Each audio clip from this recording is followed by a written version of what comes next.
J'ai eu une époque dans ma vie, il y a peut-être un peu moins de 10 ans, dans laquelle j'étais extrêmement sain, S-A-I-N, hein, je m'ajoute pas, je m'attribuerai pas un T, sain de corps. En tout cas, voilà, j'avais, en fait, je cherchais tellement l'optimisation.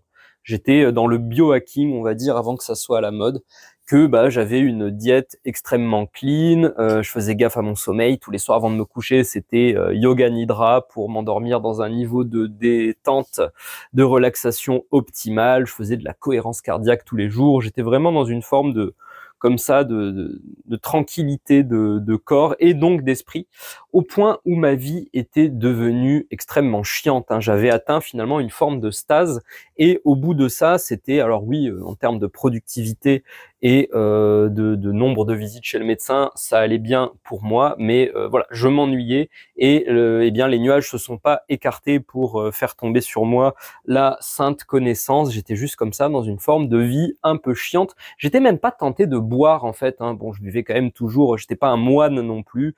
Je buvais un verre de bon vin ou autre quand l'occasion s'en présentait, mais voilà, j'avais plus envie vraiment de eh bien de surconsommer de quoi que ce soit. J'étais dans la modération, la tempérance, et ma vie était devenue chiante, si bien que j'ai dû la rééquilibrer en rajoutant, en reprenant un peu de vices. Voilà, je dirais pas lesquels, mais en tout cas, j'ai remis un peu de vices dans ma vie. Ma vie a repris, on va dire, des couleurs, du teint aux joues, du mouvement, et ça a été tout de suite plus vivable. Mais voilà, j'ai quelque part de l'empathie aujourd'hui quand je vois des gens. Alors moi, j'étais pas dans une forme de rigidité mentale extrême, ni de conviction forte. Je prêchais pas autour de moi. J'étais juste comme ça, de manière assez interne, assez motivé à vivre comme ça à cette époque. Mais voilà, j'ai de la compassion aujourd'hui quand je vois ce qu'on appelle des nutri-nazis, mais des gens voilà qui font super gaffe à tout dans leur vie, de même que j'ai de l'empathie aussi pour les gens qui sont à l'inverse dans les excès de vice jusqu'à l'addiction. Voilà, je pense que j'ai connu modestement, hein, sans aller jusqu'à l'autodestruction, j'ai connu les deux aspects du spectre, et c'est de ça que j'ai envie de parler dans ce podcast. J'ai envie de parler de substances et d'addiction parce que quelque chose de très clair que j'ai compris quand je me suis mis justement à avoir une vraie pratique de création, c'est que l'art et la drogue sont deux choses diamétralement opposées pour plusieurs raisons. Déjà parce que, eh bien, prenons l'exemple, moi, c'est ce qui m'avait fait, j'avais commencé par réaliser ça avec la pratique des instruments de musique, hein. Je suis pas du tout musicien professionnel, on va dire, je suis décent.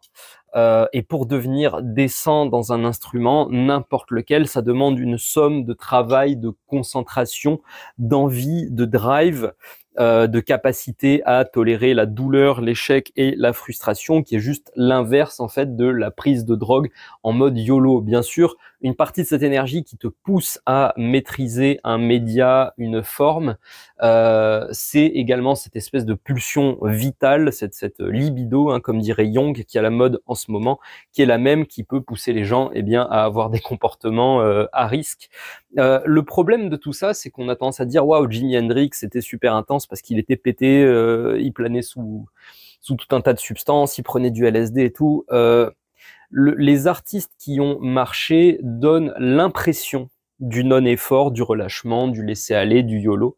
Or, l'impression qu'on donne n'est pas la réalité, hein, quand tu étudies justement un peu les biographies de tous les artistes pop de cette époque. C'était des gens qui étaient sans pitié niveau business, qui savaient saisir les opportunités, qui étaient des travailleurs, qui étaient aussi des maîtres du contrôle de leur image, hein. Tous ces fameux grands rebelles, pour certains, je pense notamment dans les Rolling Stones, avaient fait des écoles de publicité. Enfin voilà, en gros, il y a l'impression qui est donnée et la réalité, on va dire, du travail derrière.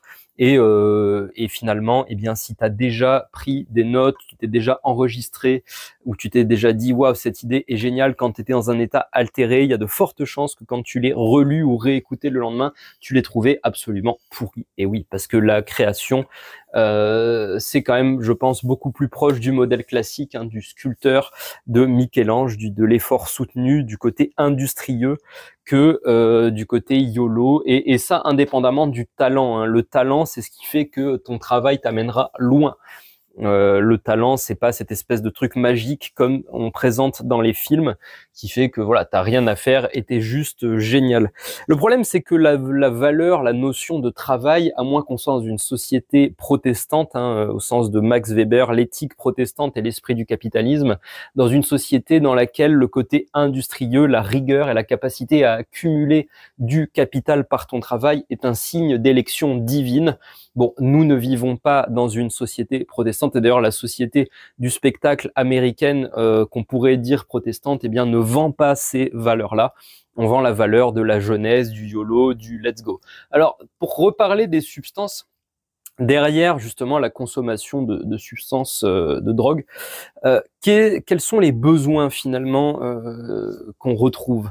Il y a déjà celui de dompter la solitude, hein. L'artiste, la personne qui décide de créer, se met quelque part en marge de la société, surtout dans un monde où il n'y a plus, on va dire, de mécénat clair. C'est plus une caste, c'est plus un artisanat qui se transmet de père en fils. C'est un pari plutôt risqué que prend l'individu et qui va le mettre en marge, ne serait-ce que parce que, eh bien, pour créer, il faut avoir un niveau d'acuité, de sensibilité qui te rend pas forcément supportable tous les rituels et toutes les croyances, on va dire, de la culture dans laquelle tu vis.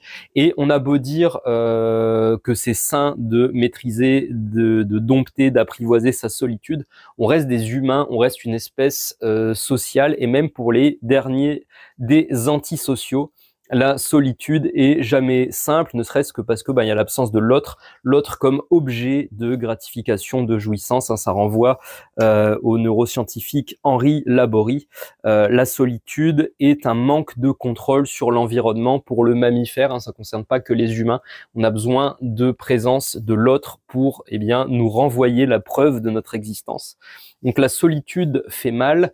Il y a également le besoin de contrôle. C'est quelque chose que les gens qui ne consomment pas de substances ne comprennent pas, mais il y a rien justement de plus balisé, de plus contrôlé que l'expérience de la drogue, hein. Le drogué sait exactement quel état il va atteindre dans sa consommation, et c'est cette anticipation limite qui est le high, bien plus que la consommation en elle-même. Et enfin, il y a la notion de dopage, hein. On parlait des rockstars, des gens qui avaient comme ça des vies avec des rythmes de sommeil décalés. Et là, la drogue devient un dopage. D'ailleurs, c'est un dopage qu'on retrouve aujourd'hui dans beaucoup de strates sociales. C'est plus vraiment au contraire, aujourd'hui, on a les pop stars qui nous vendent le jus de brocoli tous les matins pour rester en forme. Et aujourd'hui, le dopage et les substances un peu hard, tu vas le retrouver dans des métiers comme la restauration. Voilà, c'est des métiers où clairement, ils ont pour certains la diète qu'avaient nos rockstars d'avant. Voilà. Podcast dans lequel j'ai pas envie de moraliser, de dire qu'est-ce qui est bien, qu'est-ce qui est pas bien. Je constate juste quelque chose, toujours pour parler de nos anciennes rockstars, de tous ces gens qui sont morts d'excès de substances à 27 ans, hein, le fameux 27 Club.